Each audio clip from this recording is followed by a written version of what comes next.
Hi guys, now you are log in Anubhav academy. हमारी series quick revision with previous year question में आप सभी का स्वागत है।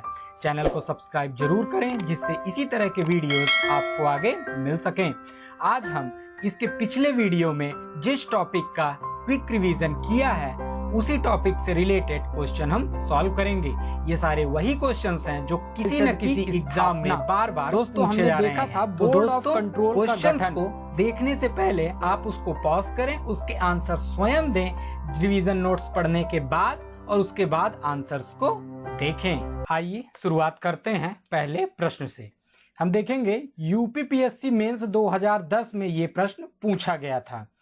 पढ़ते हैं, निम्नलिखित में से किस अधिनियम में कलकत्ता में सर्वोच्च न्यायालय की स्थापना का प्रावधान किया गया था? ऑप्शन दिया हुआ है रेगुलेटिंग एक्ट 1773, ये भी कंपनी के अंतर्गत पारित अधिनियम था। पिट्स का भारत अधिनियम 1784, ये भी कंपनी के अंतर्गत था। चार्टर एक्ट 1813 कंपनी के अंतर्गत, चार्टर एक्ट 1833, चारों जो ऑप्शन में दिए हैं चारों कंपनी के अंतर्गत पारित अधिनियम है।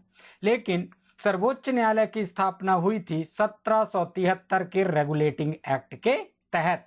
आइए देखते हैं आंसर में क्या लिखा हुआ है। 1773 के रेगुलेटिंग एक्ट में कलकत्ता में सर्वोच्च न्यायालय की स्थापना का प्रावधान किया गया था। सर एलिजा इम्पे इसके प्रथम मुख्य न्यायाधीश थे। दोस्तों, इस वीडियो में हम कंपनी के अंतर्गत पारित अधिनियम से संबंधित प्रश्न पढ़ेंगे जो विभिन्न परीक्षाओं में पूछे गए हैं। इससे आपको पता चलेगा कि इस टॉपिक से संबंधित किस किस तरह के प्रश्न परीक्षाओं में पूछे जाते हैं। सेकंड क्वेश्चन देखेंगे दोस्तों, ये यूपीपीएससी प्री 2003 में पूछा गया था। मैच द फॉलोइंग, सूची 1 को सूची 2 से मिलाना है। पहला है नियंत्रण परिषद की स्थापना। दोस्तों, हमने देखा था बोर्ड ऑफ कंट्रोल का गठन पिट्स इंडिया एक्ट के तहत किया गया था। तो पिट्स इंडिया एक्ट कहाँ है? ये है दूसरा, तो ये होगा 1784 पिट्स इंडिया एक्ट। दूसरा, सर्वोच्च न्यायालय की स्थापना, अभी अभी हमने पढ़ा है सर्वोच्च न्यायालय की स्थापना 1773 के रेगुलेटिंग एक्ट के तहत हुई थी, तो इसका ऑप्शन नंबर 1। इसके बाद इंग्लिश मिशनरियों को भारत में कार्य करने की अनुमति, ये किसके अंतर्गत दिया गया था? चार्टर अधिनियम 1813।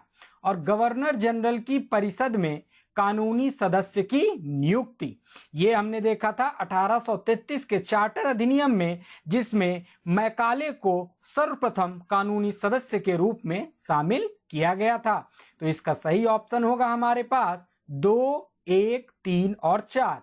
तो सही आंसर होगा ऑप्शन नंबर बी। आइए देखते हैं आंसर में क्या दिया हुआ है। नियामक अधिनियम अर्थात रेगुलेटिंग एक्ट 1773 के अंतर्गत सर्वोच्च न्यायालय अर्थात सुप्रीम कोर्ट की स्थापना की गई।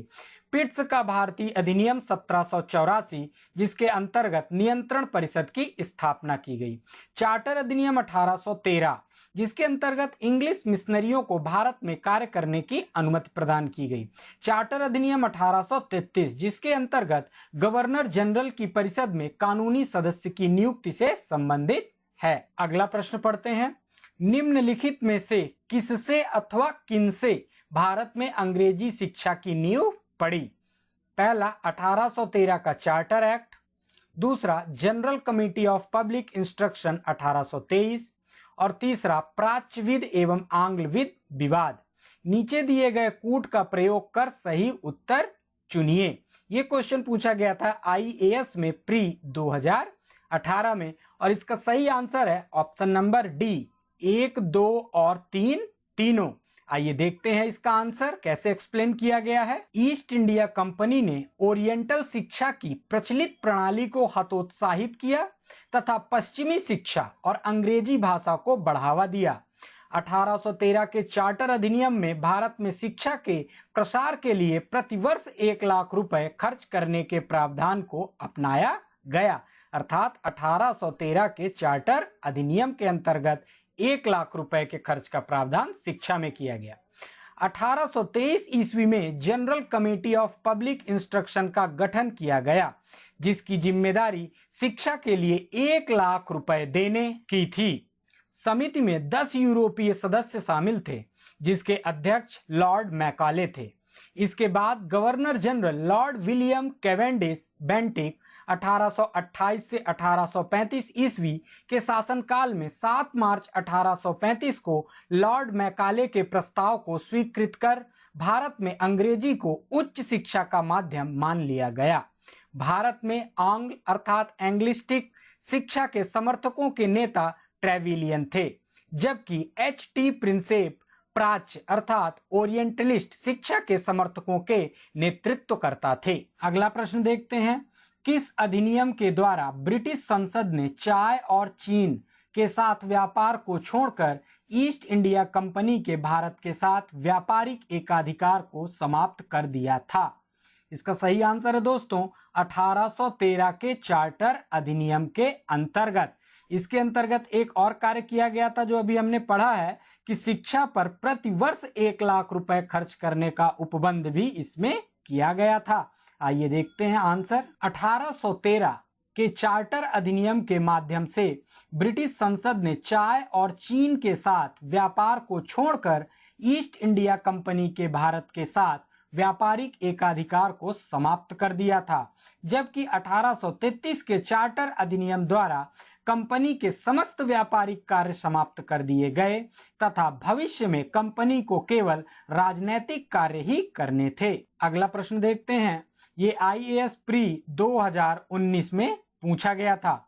दोस्तों इतने बड़े प्रश्न आपके एग्जाम में हो सकता है ना पूछे जाएं, लेकिन इस प्रश्न से निकलने वाले कई प्रश्न वो छोटे छोटे आपके एग्जाम में पूछे जा सकते हैं। पढ़ते हैं प्रश्न। चार्टर एक्ट 1813 के संबंध में निम्नलिखित कथनों पर विचार कीजिए। पहला, इसने भारत में ईस्ट इंडिया कंपनी के व्यापार एकाधिपत्य को चाय का व्यापार तथा चीन के साथ व्यापार को छोड़कर समाप्त कर दिया गया। बिल्कुल सही दोस्तों, ये हमने पढ़ा भी था अभी। दूसरा, इसने कंपनी द्वारा अधिकार में लिए गए भारतीय राज्य क्षेत्रों पर ब्रिटिश राज क्राउन की संप्रभुता को सुदृढ़ कर दिया। बिल्कुल सही दोस्तों। तीसरा, भारत का राजस्व अब ब्रिटिश संसद के नियंत्रण में आ गया था। नहीं दोस्तों, ये है गलत। तो इसका सही आंसर होगा ऑप्शन नंबर ए, केवल 1 और 2। आइए देखते हैं इसका आंसर। चार्टर एक्ट 1813 द्वारा ब्रिटिश ईस्ट इंडिया कंपनी का व्यापारिक एकाधिकार चीन और चाय के व्यापार पर एकाधिकार बना रहकर अर्थात इसको छोड़कर बाकी सब समाप्त कर दिया गया। साथ ही इस एक्ट के माध्यम से कंपनी द्वारा अधिकृत भारतीय राज्य क्षेत्रों पर ब्रिटिश क्राउन की संप्रभुता को सुदृढ़ भी किया गया। इस एक्ट से हालांकि कंपनी को आगे 20 वर्षों के लिए इन क्षेत्रों का अधिकार और राजस्व सौंपा गया, तथापि यह ब्रिटिश क्राउन की संप्रभुता के प्रतिकूल नहीं होना था। इस प्रकार प्रश्नगत कथन 1 और 2 सही है, परंतु कथन 3 सही नहीं है, क्योंकि भारत का राजस्व 1858 ईस्वी के अधिनियम द्वारा ब्रिटिश संसद के सीधे नियंत्रण में लाया गया, जब ब्रिटिश कैबिनेट मंत्री के अधीन सेक्रेटरी ऑफ स्टेट का पद बना तथा विशेषकर राजस्व प्रशासन में उसकी सहायता के लिए काउंसिल ऑफ इंडिया का गठन किया गया। इस टॉपिक से संबंधित आज का अंतिम प्रश्न देखेंगे, जो कि यूपीपीएससी प्री 2012 में पूछा गया था। किस अधिनियम ने भारतवासियों को अपने देश के प्रशासन में कुछ हिस्सा लेना संभव बनाया?